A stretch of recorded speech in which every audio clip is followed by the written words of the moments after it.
our channel. I'm Carly and today I'm going to be showing you how to make the best ever apple pie. So I actually made this pie for my family about a week ago and it was such a hit and it disappeared instantly. And it's funny because I was making this pie with the help of my husband and I asked him to cut up the apples into little chunks while I was making the filling.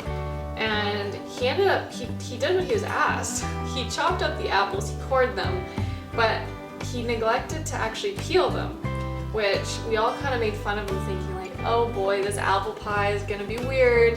There's all this apple skin on it, and it actually wasn't that noticeable. So if you want to save some work, maybe try not peeling your apples. I am going to be peeling my apples today just because it's standard practice and I've always peeled them, but give it a shot. Leave the skin on and give it a try. Anyways, let's get into it. I'm excited to show you how to make the best ever apple pie. It's a little different than maybe what you're used to making if you've made apple pie before. So we're gonna start by peeling and coring and chopping about 4 pounds of apples. So I'm actually gonna weigh out my apples first and let you know how many apples I'm gonna be using to start. I am using Honeycrisp apples, and those are pretty firm apples and they're quite sweet, but feel free to use any apples that you have at home. Okay, so this is just slightly over 4 pounds, 11 apples total. So I would recommend anywhere from about 10 to 12 apples, probably depending on the size of your apples. Oh! It's okay if the apples are slightly bruised. Stop. So let's get into peeling them. To make my life easier, as opposed to trying to core each apple, I'm just cutting around the apple core like that, so it's going to end up in a square around the core. But cut apples however you please. And as I'm slicing them, I'm going for about 1/4 inch to about 1/8 of an inch in thickness, but don't get too precise here. It doesn't need to be perfect.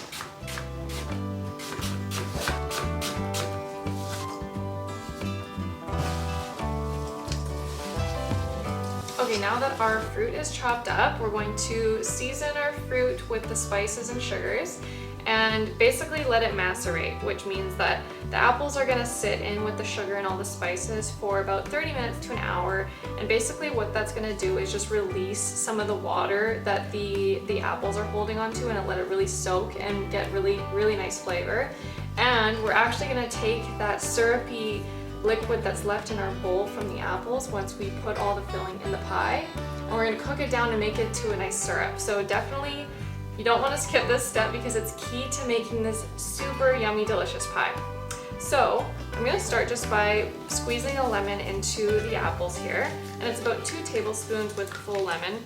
I also just want to shout out this lemon squeezer because this is the best lemon squeezer I've ever used. I've gone through so many and they all seem to break or kind of flake off. The paint starts to flake, but this one is the best. And we'll link it down below for you in case you're interested in buying this one, but I highly recommend it. Next, I'm gonna be pouring in 1/2 cup of brown sugar, or about 100 grams, 1/4 cup of granulated sugar, and this is about 55 grams, 1/2 teaspoon of salt, 2½ teaspoons of cinnamon, and 1/2 teaspoon of allspice.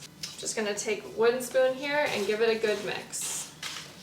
Okay, the apples are nicely coated, so I'm actually just gonna let this sit for about 30 minutes to an hour. Okay, so now moving on to our pie dough. I have prepped this pie dough the night before. I'll link our perfect all butter pie dough recipe in the description down below. And while our fruit sits and macerates, we're gonna roll this out and get it into our pie dish. So I'm gonna start just by sprinkling my surface with some flour. I also just want to mention that I do have a detailed video on how to roll out pie dough, and I'm going to link that right here. So I'm rolling my dough to about 1/8 of an inch thickness and just transferring it into my pie dish. I'm just going to shimmy each piece, lifting it up at the ends just to get it sitting in the dish nicely. And now it's all ready for the filling. To make light work of cleaning your surface, a bench scraper is always a nice tool to have as well. Okay, so my apples have been sitting for about an hour now. They've released quite a bit of juice at this point. So I'm actually now going to put all of that apple juice mixture into my pot here and cook it down until it thickens. And we're gonna add that back to our apples later. And now I'm gonna add a teaspoon of vanilla. And I have about 2 tablespoons of cornstarch here, or 16 grams, and 3 tablespoons of water. I'm just gonna mix those two together before I add it to the pot to thicken it. I'm gonna add my cornstarch in. And I'm just gonna continue to monitor it and stir it until it has thickened. Okay, now that's looking nice and thick and ready to go onto my apples. Before I add that syrup back to my apples, I'm just gonna sprinkle on about 1 to 2 tablespoons of flour. I'm using about 16 grams here. And now we're just gonna spoon in our thickened applesauce. And I do find this step of cooking down the applesauce to be such an important one because it makes the apple pie have just the best flavor and ensures that the apple pie is not too juicy when you cut into it, so it's not just gonna slide everywhere, which is exactly what I want in a bakery style apple pie. Okay, so now we're all ready to assemble our pie, but first you're gonna wanna preheat your oven, turn your oven on to 375 degrees, and now we're going to just dump in our apple filling into our prepared pie here. And as I go, I'm just pressing them in just to make sure that they're super packed in there. So I'm just gonna set this aside and we're gonna roll out the top piece of our pie crust.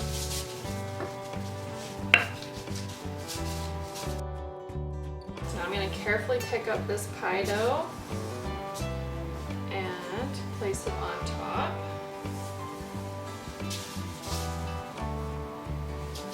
And pressing it down over top of the apples.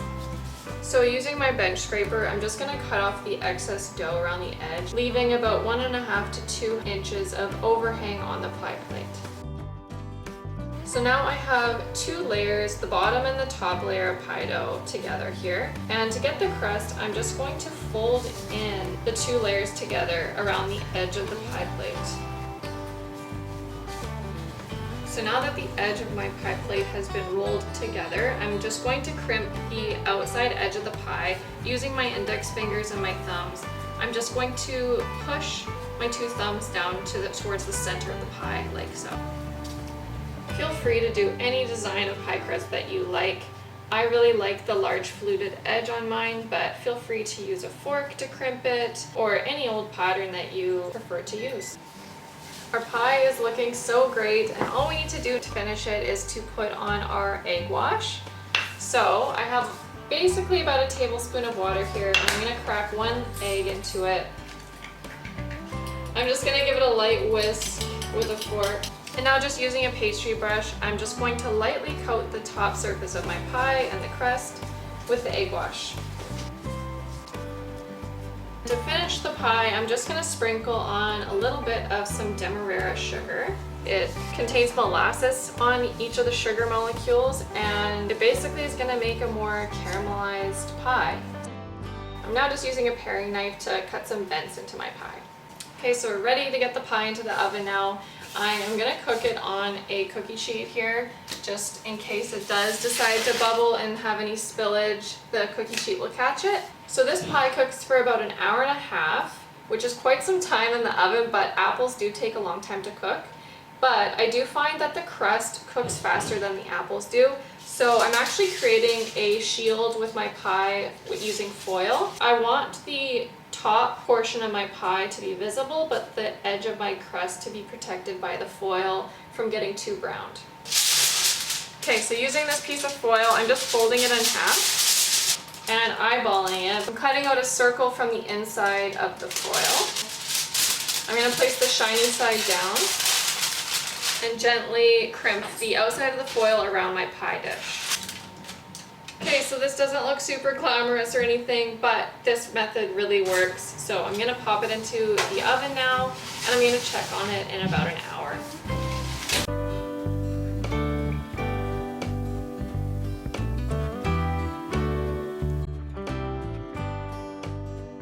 Just took this pie out of the oven, and it looks and smells so good, seriously. So at the hour mark, that's when I removed the foil, and then I kept kept the pie in the oven for about 30 minutes without any foil on it so that the edge of the pie could also brown. This looks like a professional bakery style pie. So now we just gotta wait for this one to cool until it comes to room temperature before we slice into it. Okay, and we're back. Our pie has come to room temperature, so it's no longer hot, but we're gonna cut into it and give it a try. Okay, this looks amazing. It looks so yummy and it smells delicious. But of course, I like to serve my apple pie with a nice scoop of vanilla ice cream to finish it off. So that's what we're gonna do right now as well, and then give it a try. Okay, the moment we've all been waiting for, the moment I've been waiting for. The top looks like it has such a nice crisp and caramelization from the demerara sugar, and the apples have kept their shape, which is quite nice. It's all delicious. This is amazing. You guys have to give this recipe a try. Okay, that's all for now. Thanks so much for watching. I really hope that you guys make this pie, and if you do, don't forget to leave a comment down below because we'd love to hear how it went for you. Also, don't forget to give this video a thumbs up if you enjoyed it, and subscribe to our YouTube channel for more videos just like this. All the tools and the description of the recipe will be down below, as well as on our blog, among all of our other recipes online at trovedesserts.com, so be sure to check that out. See you in the next one. And I already can't wait